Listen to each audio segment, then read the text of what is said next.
Buenas noches, Dios les bendiga a cada uno de los que está escuchándonos y viéndonos a través de estos medios.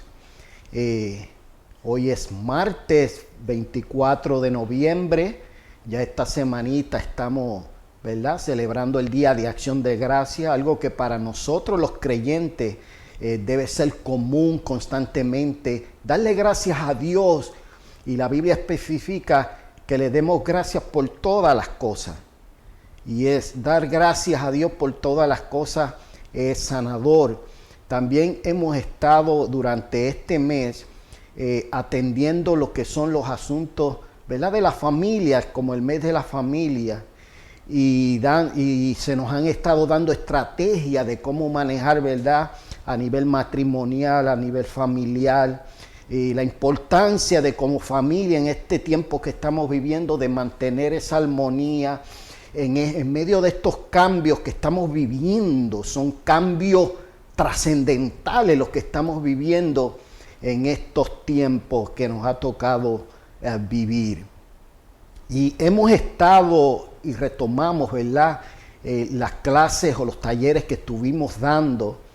Y para hacer un switch, ¿verdad?, entre lo que es la educación de la familia y los talleres que estábamos dando, pues es importante porque una familia puede tener muchos planes, puede tener muchas ideas, puede tener mucha educación en cómo trabajar ciertos asuntos familiares, pero si no aprendemos a manejar la forma en cómo estamos percibiendo estos asuntos familiares, y me refiero a nuestra forma de pensar, nuestra forma de sentir, nuestra forma de conducirnos en medio del núcleo familiar, podemos tener muchos talleres, podemos tener muchas herramientas, podemos tener muchos consejos, pero si no manejamos con nosotros mismos y no tratamos de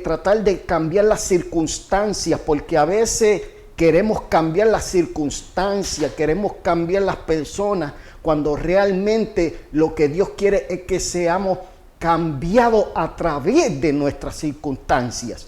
Y para esto tenemos que aprender a manejar lo que estamos pensando, lo que estamos sintiendo y cómo nos estamos conduciendo, porque todo esto afectará de alguna manera u otra a aquellos que están más cerca de nosotros.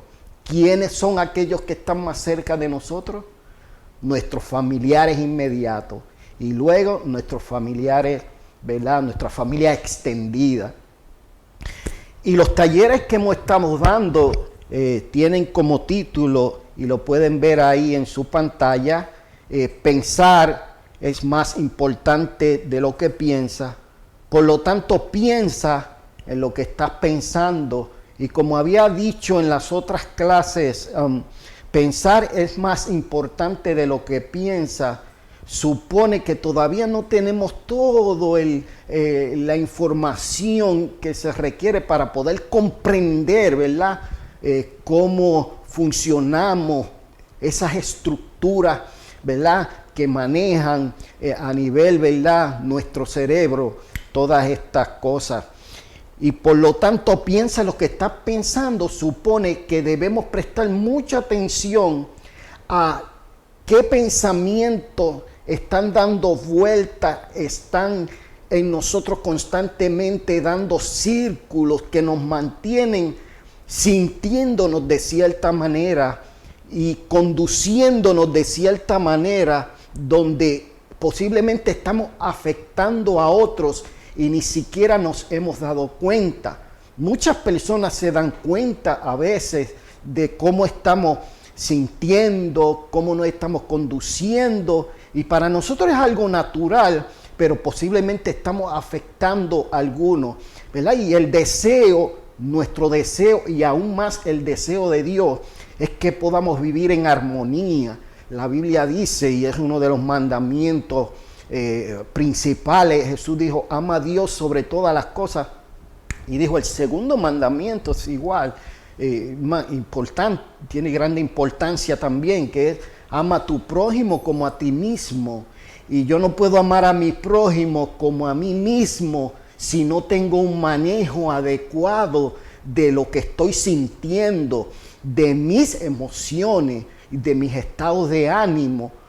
Por eso la Biblia dice, tienes que amar a tu prójimo como tú te amas primeramente. Y si no me amo primeramente, no puedo amar a mi prójimo saludablemente como Dios espera. Por lo tanto, hemos estado hablando sobre todas estas cosas. Me parece sumamente importante que entendamos esto. Ha sido una grande bendición para mi vida. Cuando hablamos de neuroteología, estamos hablando de que la neurociencia ha contribuido a que entendamos mejor los procesos cerebrales que propician el aprendizaje y la transformación del individuo. Esto quiere decir que se puede cambiar, que los descubrimientos a nivel de las neurociencias nos muestran que tenemos todo el sustrato neurobiológico, neurofísico, para que los cambios, para que realizar cambios sean posibles. De hecho, el apóstol Pablo dijo que seamos transformados por medio del conocimiento. Somos transformados por medio del conocimiento. También el aprendizaje es una actividad propia del cerebro y según algunos estudios se puede adquirir nuevos conocimientos durante toda la vida, Así que nunca es tarde, usted que me está escuchando, nunca es tarde para continuar recibiendo aprendizaje en todos los ámbitos, espiritualmente, secularmente, destrezas y todas estas cosas que todavía podemos aprender. El cerebro nos da el sustrato biológico para que eso sea posible a través de la neuroplasticidad cerebral, a través de la epigenética, a través de la neurogénesis, que quizás estemos hablando de esto en otros talleres, pero es una realidad, es un hecho hoy día, estos descubrimientos. Por lo tanto, estos talleres proponen una mirada más amplia, centrada en el cerebro, su evolución, estructura y fisiología y su relación, que este es el fin, su relación con nuestros procesos de naturaleza espiritual. Qué tremendo, ¿verdad? Como pensamos, sentimos y actuamos, no está divorciado de los asuntos espirituales. Habíamos visto, veamos esta próxima presentación. Somos seres pensantes, seres que sentimos y que también nos conducimos. Pensar, sentir y actuar. Y nuestro sistema biológico que le da todo el soporte para que esto sea posible es el sistema nervioso. Es el ente ejecutivo de todos los demás sistemas. Todos son importantes, pero este es el más importante, puesto que ahí está el sistema nervioso central, o sea, nuestro cerebro. Y es importante que sepamos esto. También vimos, para que recordemos lo que son las estructuras que están implicadas en esto, vemos ahí el hemisferio derecho y vemos esa partecita arrugada que ya la habíamos visto en una de las clases, pero esto es importante porque lo vamos a estar mencionando en todos los talleres. Esa corteza cerebral es donde están implicados los pensamientos, ¿verdad? Esos procesos neurofisiológicos.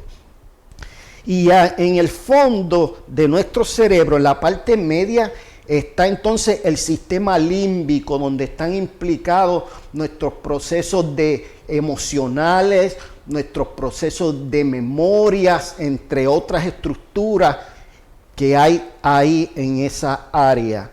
Y el tronco encefálico que está, ¿verdad?, representados, por ahí bajan todas nuestras conductas, todo lo que decidimos, ¿verdad?, en nuestro cerebro, fluyen a través de nuestra biología, procesos conscientes, pero también procesos inconscientes se dan ahí, porque hay órganos que yo no decido que trabajen, sino que trabajan voluntariamente, automáticamente, ¿ve?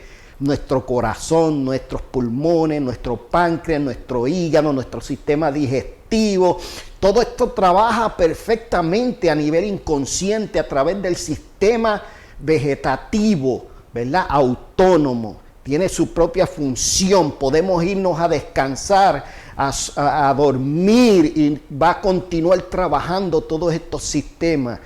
Es maravilloso esto que Dios ha creado, esta estructura es maravillosa. Veamos entonces algo que habíamos mencionado.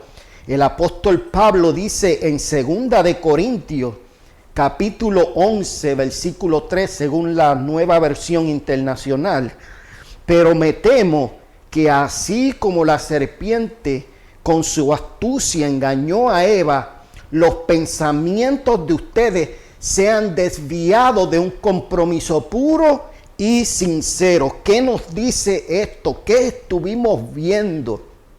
Que la raíz causa, el problema principal de la caída, de la separación del hombre y de Dios, fue el manejo inadecuado de los pensamientos ante la oferta de la serpiente. Vimos que una vez pudo manejar ese pensamiento, dejarse llevar por el consejo, por la orientación de la serpiente, ese manejo de pensamiento, dime, te digo, bajó entonces la emoción y vio que aquel árbol era agradable y codiciable para alcanzar sabiduría. Vemos que bajó a las emociones. Un pensamiento produjo descargas químicas a nivel emocional en el sistema límbico. Y entonces vino la conducta. Dice que tomó del fruto y comió. Vemos la relación tremenda que hay en esto entre pensamiento, emociones y conducta. Con nuestros pensamientos podemos inhibir, podemos regular y podemos modificar nuestras emociones, lo que estamos sintiendo. Lo vemos aquí en esta tablita para que podamos verlo visualmente. Pensamientos, emociones y conducta.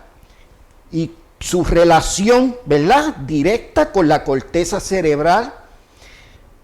Las emociones con el sistema límbico, las conductas, el tronco encefálico, por ahí es lo que la gente puede ver. Y veamos esta otra columna, porque los procesos neurofisiológicos son en la corteza cerebral. Y ahí es donde están implicados los pensamientos, esas funciones ejecutivas, esas destrezas del pensamiento, esa capacidad creativa de tener pensamientos críticos, pensamientos lógicos, de tomar las ideas y desarrollar conceptos y poderlos explicar. Todo esto se da ahí en el lóbulo frontal, específicamente el lóbulo frontal de nuestra corteza cerebral. Son procesos eléctricos, en otra palabra. Y vemos también la parte química, que es en el sistema límbico, porque son procesos neuroquímicos, las descargas de estas moléculas o neurotransmisores que conocemos como serotonina, dopamina, entre otros. Así que están ahí las emociones y la biología, el tronco encefálico y conducta. Y vemos que la Biblia ya hablaba de estas cosas, el espíritu, alma y cuerpo. Decía Pablo, todo vuestro entero ser. Dice, el entero ser. No es que estamos divididos, porque lo que hace a uno afecta al otro. Un pensamiento puede afectar cómo me estoy sintiendo, puede afectar mi conducta. Una conducta errada que yo haga puede hacerme sentir también de cierta forma y yo interpretarlo de cierta manera en el pensamiento. Todo esto está relacionado. Y Pablo dice, todo vuestro entero ser. espíritu, ahí están relacionados los procesos físicos en la corteza cerebral, los pensamientos, estamos en la misma tabla. El alma está asociada a los procesos químicos, entonces, ¿verdad? Como ese asiento de las emociones en el sistema límbico, ¿verdad? Y también nuestro cuerpo, ¿verdad? Biología, tronco encefálico y conducta. Pero también vemos en el Antiguo Testamento que también se hablaba de el tabernáculo. Era un lugar físico, una tienda, ¿verdad? Que Dios le mandó a construir a Moisés, donde Dios se iba a manifestar, donde el pueblo iba a hacer sus procesos religiosos, sus rituales, sus sacrificios, donde iban a llevar sus ofrendas. Y este tabernáculo consistía de 3 partes generalmente. Estaba el atrio.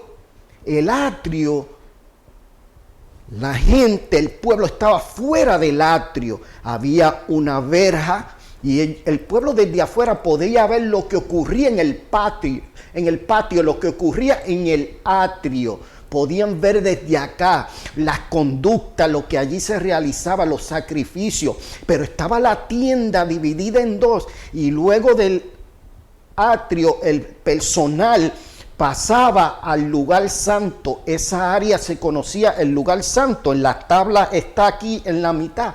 Y en el lugar santo habían elementos que propiciaban nuestro sentido, donde está implicada el alma, donde está implicado esas químicas, donde está implicado ese sistema límbico, donde está implicado nuestras emociones. Porque cuando el personal ya entraba al lugar santo, que ya el pueblo no veía, el pueblo solamente veía las conductas desde afuera en el atrio, pero una vez entraba al lugar santo, ya ahí no había manera de ver lo que ocurría ahí, salvo el que estaba ahí adentro. Y como dije, habían elementos que propiciaban nuestro sentido. Por ejemplo, había panes, comida. Así que debía haber un olor bueno. También había un altar del incienso, o sea, olores, luces, quizás algún ruido cuando quemaba ese incienso.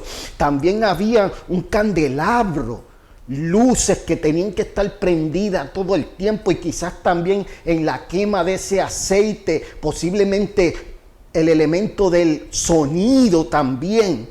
Ve cómo todos estos elementos propiciaban a los sentidos y están asociados entonces con el alma, con la química, nuestro sistema límbico. Aparte de que habían bordados, habían colores, habían guirnaldas, todas estas cosas en esta área. Pero luego estaba el lugar santísimo, que estaba dividido por una cortina hermosa de colores. Y ahí el sumo sacerdote, una sola persona, podía entrar una vez al año a ese lugar. Ahí había un altar, un propiciatorio enchapado en oro. Ahí una sola vez al año podía entrar este hombre, y era donde Dios se manifestaba, en el lugar santo donde Dios se manifestaba. Así que entendemos que los asuntos espirituales están asociados en el lugar santo, en nuestros pensamientos, en nuestra corteza cerebral, que son procesos físicos. El lugar santo, cuando Jesús dice, entra a tu aposento, ora a tu Padre que te ve en secreto, y tu Padre que te ve en secreto te recompensará en público. Me parece que Jesús, cuando dijo, cuando entre, cierra la puerta, está hablando de que cuando vayamos a la presencia del Señor, tenemos que cerrar nuestras puertas, esas ventanas que nos mandan al pasado y nos llevan al futuro. Y cuando vamos a orar, estamos pensando en lo que no hemos hecho, en las ansiedades, en lo que no ha ocurrido, o estamos pensando en lo que ha pasado y no nos mantenemos en el aquí, ahora. Por lo tanto, entra al lugar santísimo, a lo secreto, ahí en tu encuentro con Dios, y luego va a pasar hacia tus emociones y la gente va a ver tu conducta, como pasaba ahí en el tabernáculo. Es maravilloso poder entender esto un poco. Así que los pensamientos son asuntos de naturaleza espiritual, porque ya habíamos dicho anteriormente que Dios no tiene un cerebro biológico. Sin embargo, Él dice, mis pensamientos no son vuestros pensamientos. Él dice, lo que he pensado para ustedes son planes de bien. O sea, Dios piensa y no tiene un cerebro biológico. Esto nos dice entonces que los pensamientos son de origen y naturaleza espiritual. Y que Dios nos ha creado con un cerebro para que sea el receptor de esas verdades, de esos planes, de esa trascendencia de Dios en nosotros, para manifestarlo aquí en la tierra. Qué tremendo poder entender esto. Tú eres un instrumento de Dios para este tiempo. Dios quiere hacer cosas contigo que tú no has visto. Y si tú estás vivo, Dios no ha terminado contigo. Veamos con este ejemplo, esta gráfica que tenemos aquí, la vamos a explicar brevemente y tiene que ver con todo esto mismo para que podamos ver este otro punto de vista. Vemos arriba, ¿sabes lo que es la punta del iceberg, verdad? Esa dinámica que se utiliza, que solamente vemos el 5% de las cosas y el 95% de lo otro está escondido, ¿verdad? Y podemos ver ahí un buzo en la orilla arriba, abajo vemos las profundidades y vemos también un delfín. ¿Qué estamos viendo? Estamos viendo las conductas, estamos viendo el comportamiento, estamos viendo las actitudes, vemos a ese delfín y si podemos vamos a asignarle una emoción a ese delfín.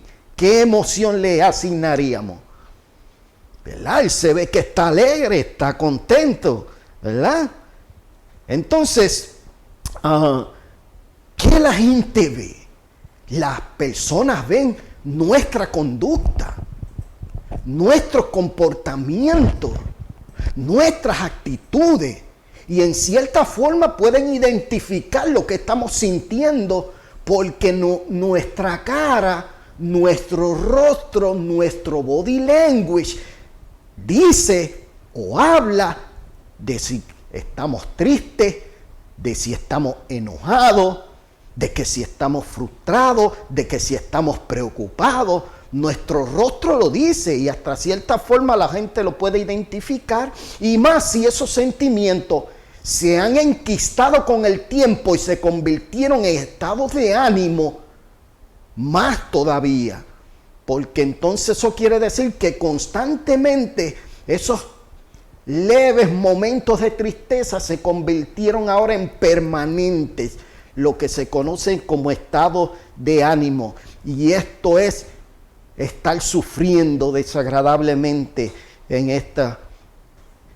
Entonces vamos a profundizar. El buzo va a profundizar. Vamos a ver, porque hay algo que la gente no ve. Mire, arriba, nuestro comportamiento, a veces tenemos la habilidad de disimular lo que estamos sintiendo por dentro, porque hemos aprendido esa habilidad. Y a veces la gente nos dice, oye, tú te ves triste hoy. No, estoy contento. Y a veces tratamos, eso le llamamos, ¿verdad? Tratar de guardar nuestra imagen. Y entonces cuando ese bucito va a profundizar, ¿qué es lo que ocurre? Y es lo mismo que hemos estado hablando. Vamos, ¿qué hay ahí? Nuestras emociones. Esas descargas químicas, que algunas de ellas no las podemos evitar, porque antes de que se conviertan en nuestros sentimientos y en estados de ánimo, primero fue una sensación, una descarga química, y como hemos explicado en otras ocasiones, muchas de ellas no las podemos evitar. Por ejemplo, ¿quién no se pone triste ante la muerte de un ser querido? ¿Quién no le da ira una injusticia? ¿Quién no se frustra ante una imposibilidad? ¿A quién no le da miedo un nuevo reto demanda que considera difícil o insuperable. El problema es cuando estas descargas químicas vienen, que nos hacen sentir de cierta manera, continuamos contando esa historia y sintiéndonos de esa manera, y se pueden convertir con el tiempo en nuestros estados de ánimo. Por eso tenemos que aprender a manejarlos adecuadamente. El versículo que siempre muestro a ustedes es ese que dice: airaos, pero no pequéis, no se ponga el sol sobre vuestro enojo. Y ahí está claramente mostrado qué es lo que hay que hacer, cómo vamos a manejar lo que estamos sintiendo, porque hermanos, todo el tiempo estamos recibiendo estímulos y sensaciones. Las percibimos a través de lo que vemos, de lo que escuchamos, de lo que sentimos, de lo que tocamos. Nuestros sentidos nos dan una realidad física del entorno. Lo que dijo aquel, lo que vi que hizo, produjo una descarga química en mí. Yo soy el responsable de manejarla adecuadamente y aplicar las verdades del cielo, que son las recetas maravillosas, como amar a nuestros enemigos, como perdonar. El mismo Jesús tuvo estas sensaciones cuando fue al templo y vio lo que allí estaba ocurriendo. Y claro que le dio ira. Allí volcó las mesas, allí sacó la gente para afuera y cerró el caso inmediatamente. Mi casa será llamada casa de oración. Porque no lo vemos luego en la Biblia diciéndole a sus discípulos: deja que yo vaya al templo, como a veces hacemos nosotros. Deja que yo vaya al templo de nuevo y los veo otra vez vendiendo allí, haciendo trampa, haciendo truco, porque si esta vez volqué las mesas, esta vez, ay, ya tú vas a ver. No, Jesús no lo vemos haciendo esto. Simplemente él cerraba los casos inmediatamente. Lo vemos que pasó por un momento de frustración cuando sus discípulos no pudieron echar fuera el demonio del niño. El papá le dijo: mira, tus discípulos no han podido echarle fuera, vengo a ti. Jesús dijo: oh generación incrédula y perversa, ¿hasta cuándo he de estar con ustedes? ¿Hasta cuándo he de soportar? Le estaba hablando a sus discípulos. Pero vemos que cerró el caso inmediatamente cuando dijo: tráigame al muchacho, y lo sanó. Y luego vemos que los discípulos se acercan y le preguntan: ¿por qué no pudimos nosotros echarle fuera? Y se da esa dinámica y Jesús les explica. No lo vemos que le dijo a los discípulos: no me hablen ahora, no me hablen ahora, mira que estoy crispy, ustedes me tienen prendido a mí. No, Jesús no le dijo a mí, simplemente les orientó: por vuestra poca fe, porque de cierto te digo. Y nada, lo vimos ahí. Y luego lo vemos también en el Getsemaní, que le dice a sus discípulos y recibe esa sensación química de tristeza y la expresa. Le dice: mi alma está muy triste hasta la muerte, porque Jesús sabía lo que venía.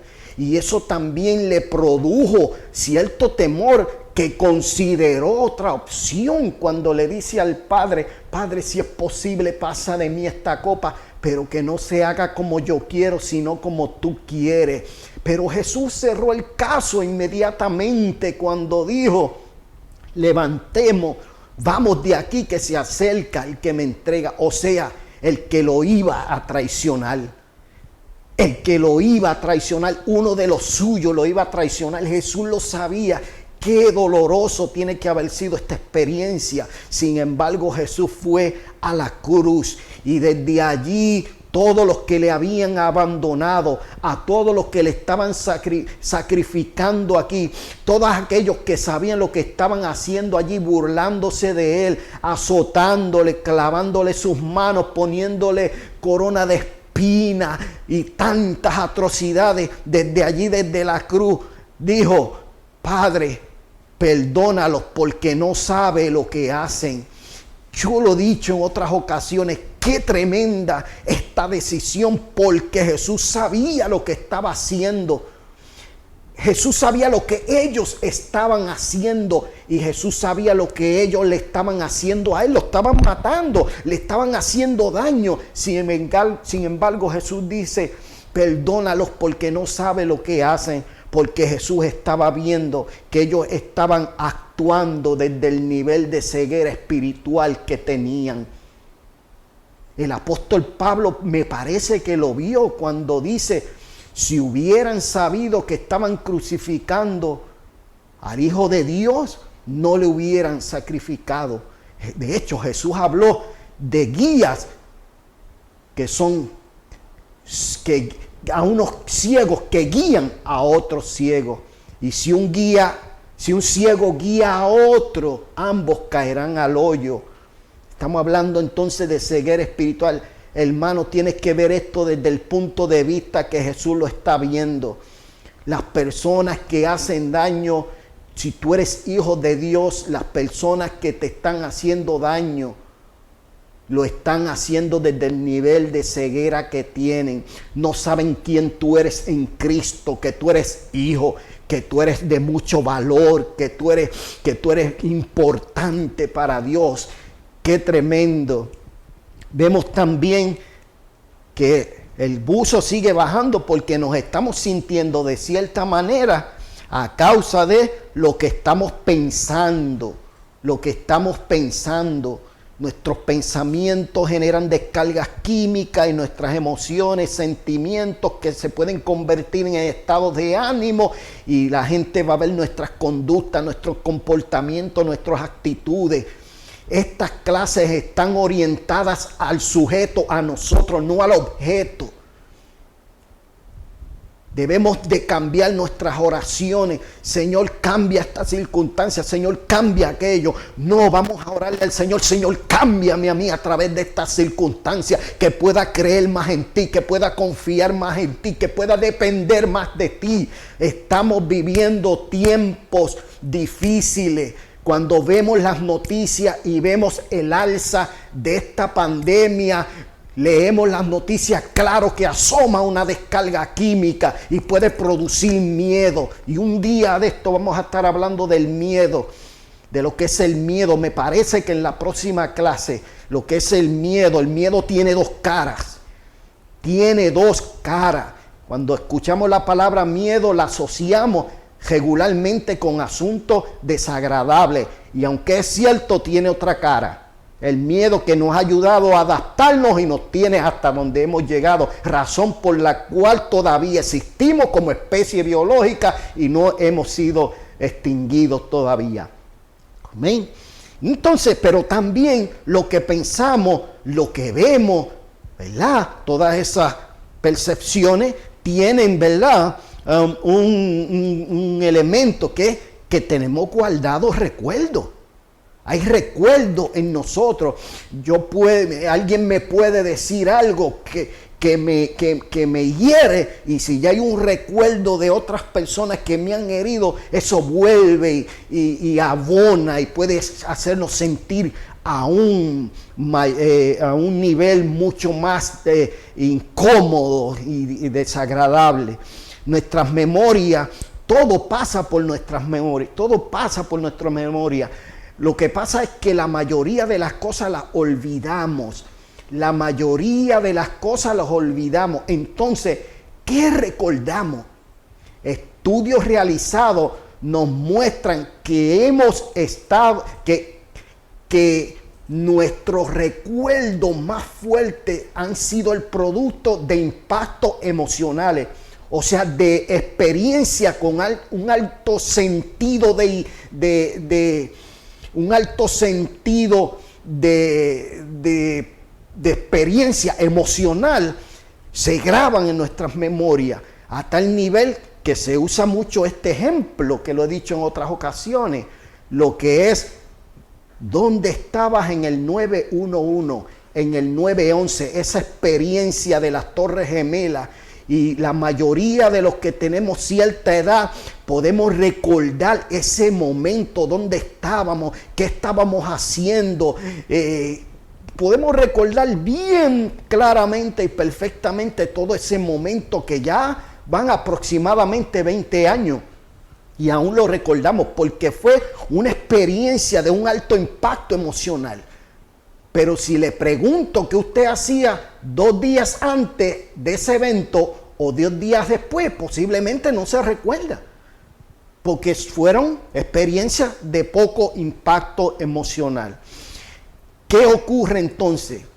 Imagínense nosotros aquí en Puerto Rico, que vivimos esa experiencia y muchos la recordamos con mucho detalle. Cuánto más la persona que vivió la pérdida de un familiar en esa experiencia, pues el impacto emocional es más fuerte. Y cuán más todavía es el impacto emocional en aquella persona que estuvo en aquel lugar y estuvo atrapado en aquella experiencia. Cuán más fuerte fue entonces este sentido, ¿verdad? O este impacto emocional. Cuán fuerte está grabado en sus memorias aquel momento, esa explosión, esas vivencias se comienzan a recordar nuevamente. Es lo que quiero decirte, hay experiencias de un alto impacto emocional que ten en cuenta porque van a estar aflorando, sean negativas o sean positivas, en momentos, ¿verdad?, en donde identifiquemos una experiencia nueva, la asociamos con eso que vivimos y recodificamos la memoria y a veces validamos que somos así o que actuamos así porque así nacimos y no tenemos la capacidad de poder cambiar, de poder ser transformados. Todo, cuando estamos hablando de memoria, vemos ahí en la parte de las slides que se activan, se codifica, usted recibe la información, usted consolida esa información, estamos hablando a nivel del hipocampo, que es una estructura del sistema límbico. Y luego evocar es recordar, o sea, en nuestras memorias, nuestras experiencias y aún más las de alto impacto, se codifican, o sea, se activan, se consolidan, se hacen fuertes, se almacenan y luego evocan, o sea, las recordamos. Tenemos que tener presente y estar pendiente de qué cosas estamos recordando todo el tiempo, qué experiencias posiblemente negativas nos están limitando a continuar hacia el futuro porque estoy atrapado en una cárcel de lo que he estado pensando, de esas experiencias negativas pasadas, que hay que comenzar a recodificar esa memoria otorgándole perdón para que se realice una nueva conexión neuronal y la próxima vez que ese recuerdo, ¿verdad?, esa memoria evoque de esa experiencia negativa, ya esté recodificada, ya le hagas otorgado perdón, ya va otorgado amor, ¿verdad? Considerando a los demás también como dignos. Tengo una pregunta aquí que dice, ¿por qué una misma situación difícil puede llegar a producir distintas emociones en diferentes personas? Mire, ahorita recordé en esta experiencia del 9/11 para que usted vea cómo podemos reaccionar, porque muchas personas que se vieron atrapados en el incendio, huyéndole al incendio, se lanzaron al vacío de los pisos 90, de los pisos 80. O sea, huyéndole a morir quemado, se lanzaron al vacío donde había una muerte segura al impactar, obviamente, el terreno. Es difícil, pero vamos a estar hablando sobre esto en la próxima clase, porque una de las experiencias que nos ocurren a nivel de nuestros sistemas biológicos es que hay unos cambios en nuestro sistema en momentos de crisis y de emergencia, donde a veces, para decirlo en español, se nos nubla la mente. Pero vamos a verlo. Pero vamos a esta pregunta. ¿Por qué una misma situación difícil puede llegar a producir distintas emociones en diferentes personas? Vamos a ver este ejemplo de esta familia. Muere la mamá de Pepe, de Pita, de Papo y de Pepa.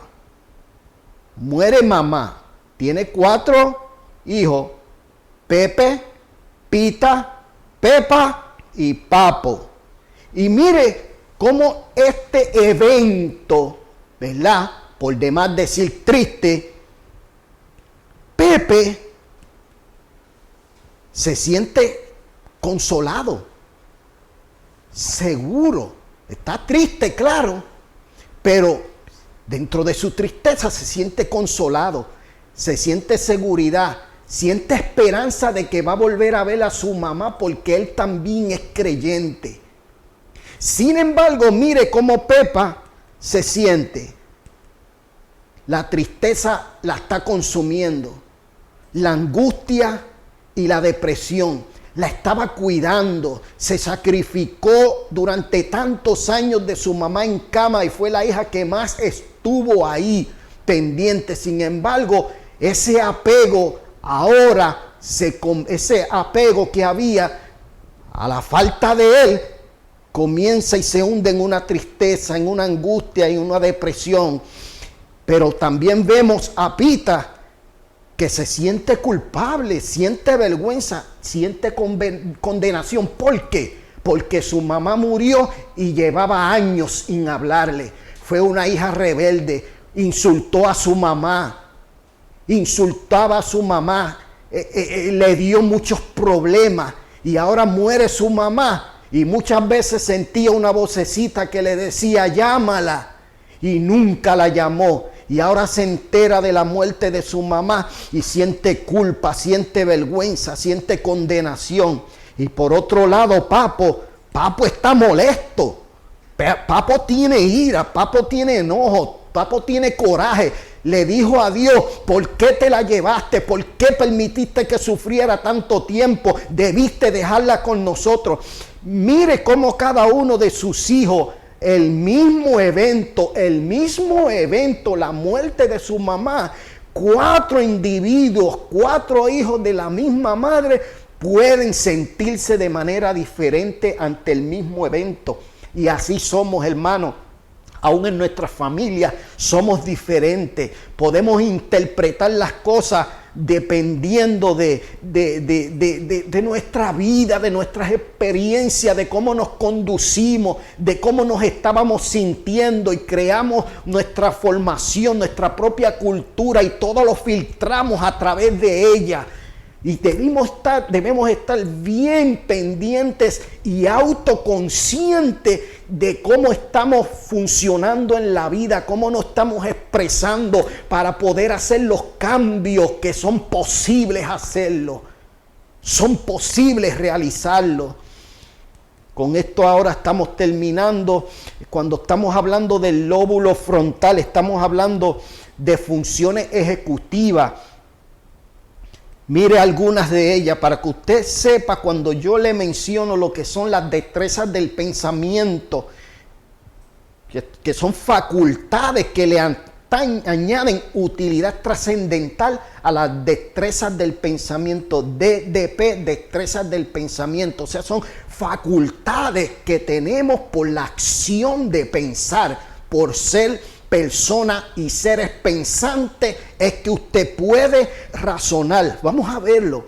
Razonar es en el pensamiento, es en el lóbulo frontal donde se da el ejercicio neurofisiológico. Razonar, reconocer, clasificar, evaluar. Todo el tiempo estamos con estos verbos activos. Todo el tiempo estamos haciendo estas cosas, analizando. Ahí es donde entendemos, donde identificamos, donde definimos, donde visualizamos, donde anticipamos, donde argumentamos, donde conceptualizamos nuestras ideas, donde diferenciamos, donde representamos, donde deducimos, donde distinguimos, donde interpretamos, donde decidimos y donde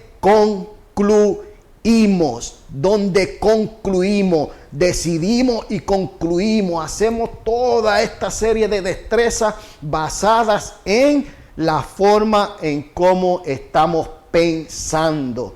Entonces pensar es más importante de lo que piensa. Por lo tanto, piensa en lo que estás pensando. Por lo tanto, o por consiguiente, para manejar adecuadamente mis pensamientos que me hacen sentir y actuar de cierta manera, necesito saber qué me están diciendo. Debo prestar atención cómo me estoy conduciendo, qué estoy sintiendo, porque eso parte de algo. Hay una raíz, hay una causa. Y Dios, si alguien desea que vivamos en gozo y alegría, es el Dios que te ha creado. Que vivas en paz, la paz que el mundo no te puede dar.